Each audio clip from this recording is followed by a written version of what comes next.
vous avez des gens en 68, c'est la première fois qu'ils faisaient grève. Vous aviez des gens qui étaient complètement passifs avant.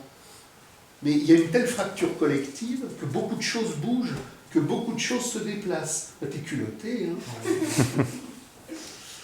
C'est ce que montre Orwell dans Catalogue libre, c'est-à-dire que quand il montre que les prostituées ne voulaient plus être prostituées, que les proxénètes avaient honte d'être proxénètes, que les ouvriers soumis devenaient des ouvriers insurgés. Tout bouge dans un mouvement, et c'est pour ça qu'il y a des fois des gens qui me disent « mais enfin, ça ne peut pas bouger, regardez les gens comment ils sont ». Sauf que la fracture, ce n'est pas les gens comment ils sont, c'est les gens comment ils deviennent.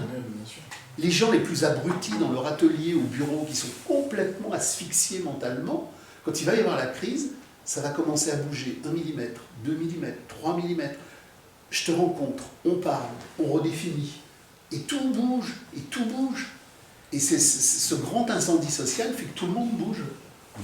Mais vous pensez que c'est le système capitaliste qui en fait, j'arrive pas à me l'exprimer, mais qui a fait en sorte que les gens justement ne s'insurgent plus et ne se révoltent plus et soient vraiment fermés.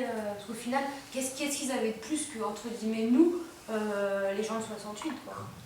Et nous, on ne connaît plus notre provenance. C'est l'oubli de l'être.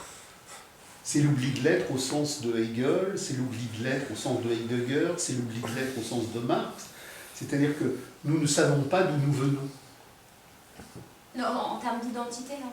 En termes d'identité des profondeurs, quand sous Henri VIII, on vient produire la dynamique des enclosures, qu'on expulse les paysans, qu'on les parque, ils savent bien d'où ils viennent. Donc il va y avoir des insurrections. J'avais une discussion justement avec un contact, et on parlait de l'Angleterre. Et cette personne me disait, oh, les Anglais ne sont jamais beaucoup battus en matière sociale. Hein.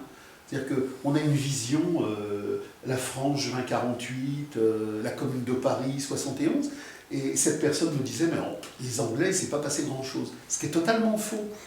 Quand on va travailler l'histoire anglaise, période médiévale, Renaissance, même à l'époque napoléonienne, à l'époque de Napoléon, il y a des insurrections ouvrières en Angleterre. C'est-à-dire qu'il y a eu une lutte des classes extrêmement radicale en Angleterre qu'on ignore. On croit que les Anglais se sont laissés déposséder, mais il y a eu des luttes très fortes. Donc je suis paysan anglais à l'époque d'Henri VIII, et il y a la dynamique des enclosures. Je sais d'où je viens, puisque je suis dans les communaux. Je sais d'où je viens. Aujourd'hui, je suis vendeur à Carrefour. Je suis quoi?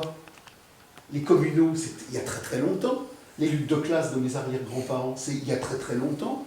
Donc aujourd'hui, pour la première fois, surgit l'homme réifié. L'homme réifié dans son présent, mais l'homme réifié dans sa mémoire. Donc il est congelé dans la chosification contemporaine. Sa vie historique, sa vie sexuelle, sa vie émotionnelle, tout est chosification aliénatoire. Mais en même temps, il y a l'oubli de l'être. Il ne sait pas qu'il y a eu un temps où autre chose était vécue.